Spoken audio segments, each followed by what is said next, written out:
12 class के सभी बच्चों को आज की क्लास में स्वागत करता हूं। आप लोग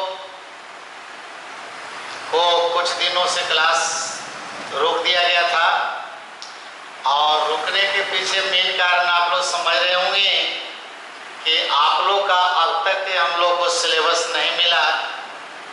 जो हमारे बोर्ड के द्वारा सिलेबस में जो कटौती करके नए सिलेबस जो मिलने वाला था अब तक नहीं आया, लेकिन आज के पेपर से लगा कि अब तुम लोग का सिलेबस बहुत जल्द आने वाला है, इसलिए पुनः आपके चैनल को मैंने स्टार्ट कर दिया पुनः, ताकि आप लोग ज़्यादा आराम नहीं कर सके।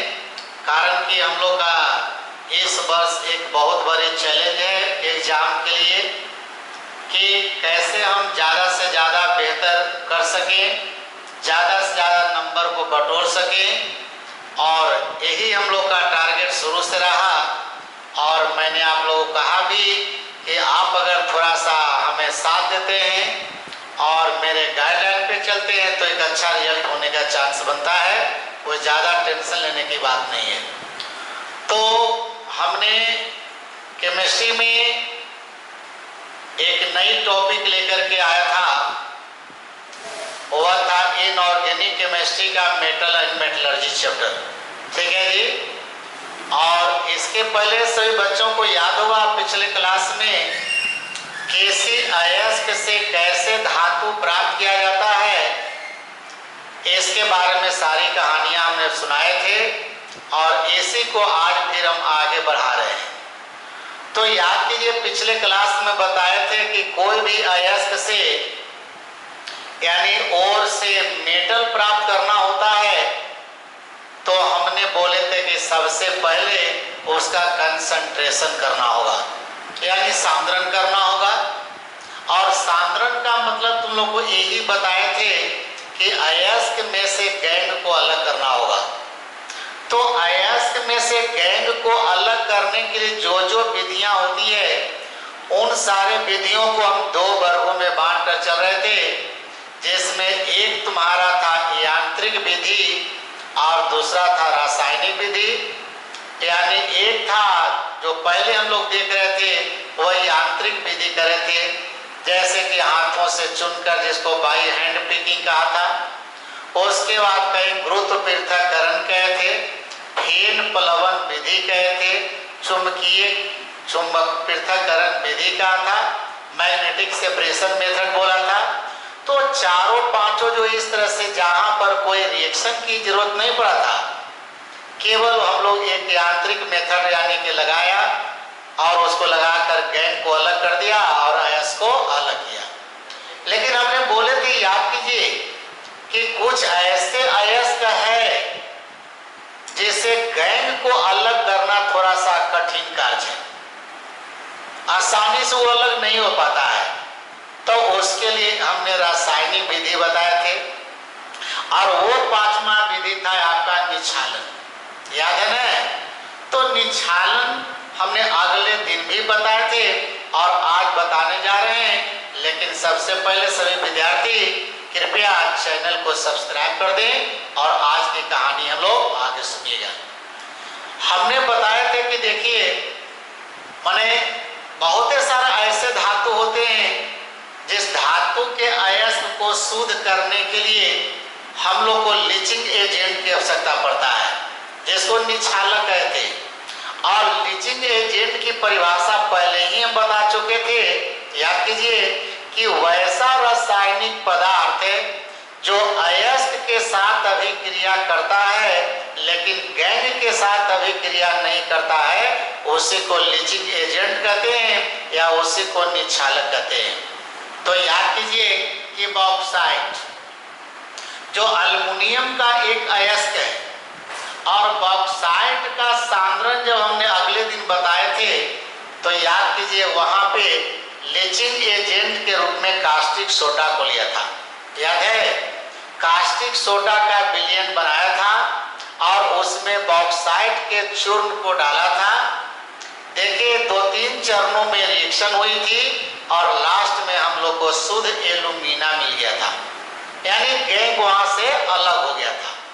तो ये कहानी तो अगले दिन बताए थे, लेकिन याद करेंगे कभी कभी यहाँ पर ऑब्जेक्टिव क्वेश्चन दे देता है कि देखिए कम क्रियाशील जो धातु होता है वह कम क्रियाशील धातुओं का जो निष्कर्षण है वह हम लोग निक्षालन विधि से ही कर लेते हैं, डायरेक्ट यानी धातु मिल जाती है।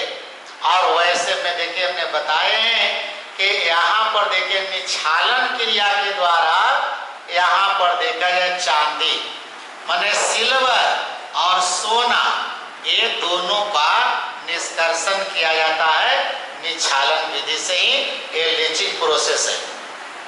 अब देखिए माने सिल्वर प्राप्त करना है या सोना प्राप्त करना है तो इसे प्राप्त करने के लिए भी हम लोग को लीचिंग एजेंट की आवश्यकता होती है। तो ये कैसे करते हैं, एक हमने एग्जाम्पल लेकर के आप लोग को समझाने की कोशिश कर रहे हैं, आप लोग कोशिश कीजिएगा कि समझ लें। देखिए सबसे पहले सिल्वर का जो अयस्क है जिसको सिल्वर ग्लांस कहते हैं Ag2S, ये सिल्वर का एक अयस्क है।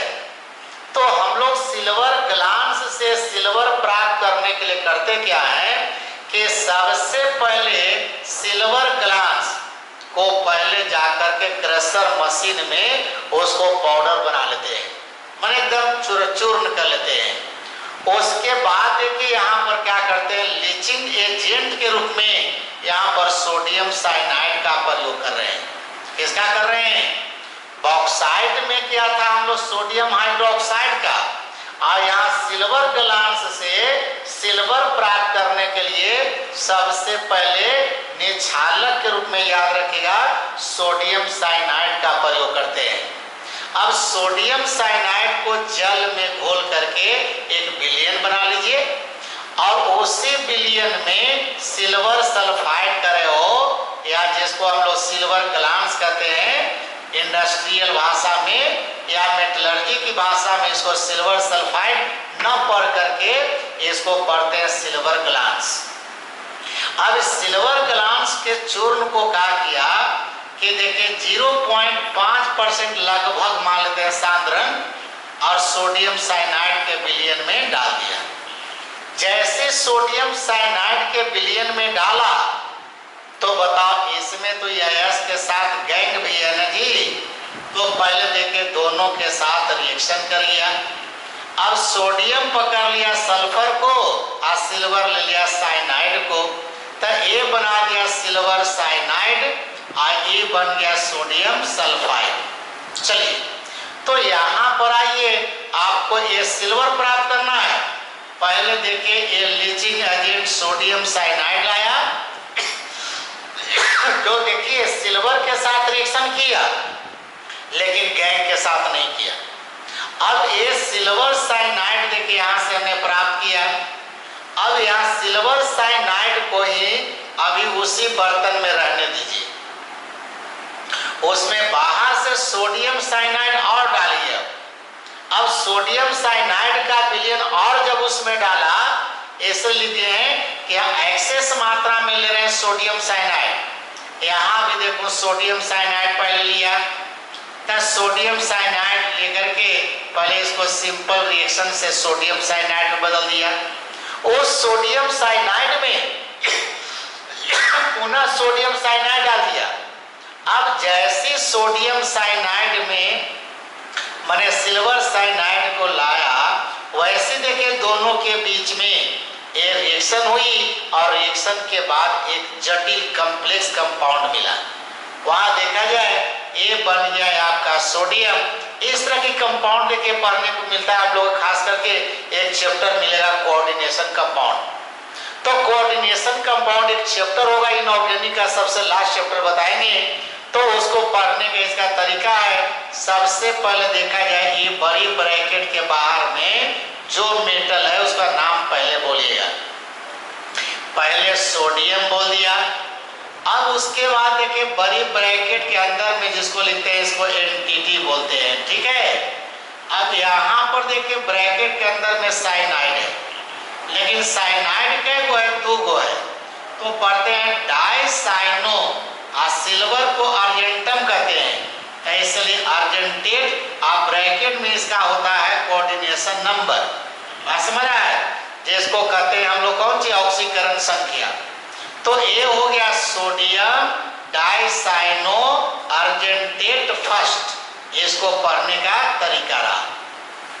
अब देखा जाए ये जल में घुलनशील रहा, तो जल में घुलनशील रहा और गैंग जो हो गया अघुलनशील, तो गैंग को छान करके अलग कर दिए और इस सोडियम डाइसाइनो अर्जेंटेट को छान करके अलग ले लिया।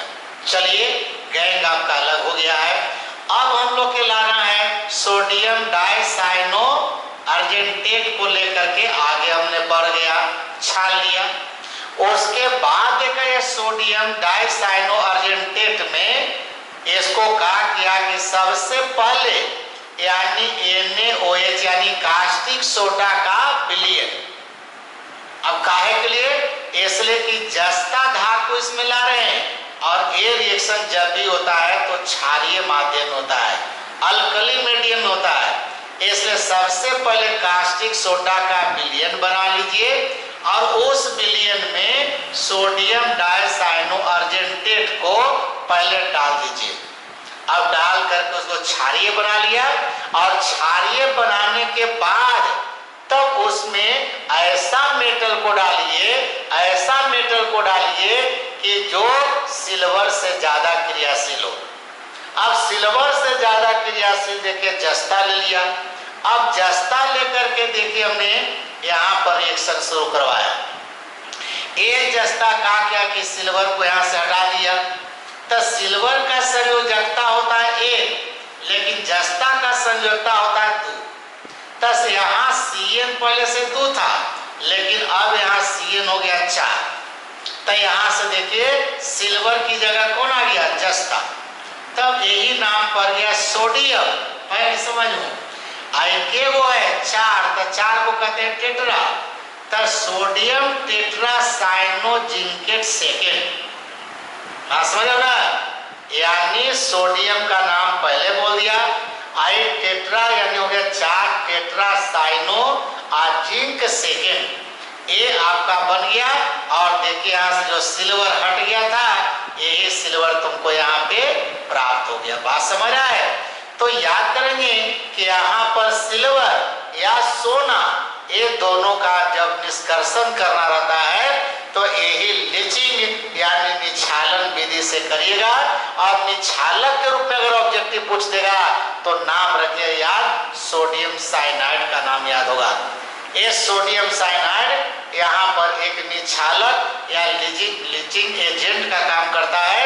और इसी तरह से अगर कोई कह दे कि सोना का निष्कर्षण करो, तो ठीक इसी प्रकार से ये बताए थे कि सोना तो ऐसे जनरली जमीन के अंदर यानी कि मुक्त अवस्था में रहता है, लेकिन मिश्रण के रूप में रहता है। अब मिश्रण के रूप में है, अब आपको कह दिया शुद्ध सोना प्राप्त करिए, तो शुद्ध सोना प्राप्त करने का भी यही तरकीब है। इसमें पहले माने अशुद्ध यानी सोना या सोना का मिश्रण को क्या करते हैं कि सोडियम साइनाइड के जलीय विलयन में इसको हम डाल देते हैं। और जिस तरह से ये रिएक्शन आपने देखा उसी तरह से ये सोना का भी रिएक्शन चलते हैं और लास्ट में आपका सोना अलग हो जाता है और जितना सारा गैंग है वह सभी गैंग अलग हो जाता है। तो ये निछालन विधि का एक ऑब्जेक्टिव में बॉक्साइट का नाम याद करना है, सिल्वर का नाम याद करना है, सोना का नाम याद करना है और साथ ही साथ निछालक का भी नाम याद करना ऑब्जेक्टिव के लिए। तो ये निछालन आप लोग इतना पढ़ना था। अगले दिन हम बताएंगे एक्सट्रैक्शन ऑफ मेटल, धातुओं का निष्कर्षण। तो आज यहीं पर क्लास को स्टॉप करते हैं। सभी बच्चों को धन्यवाद।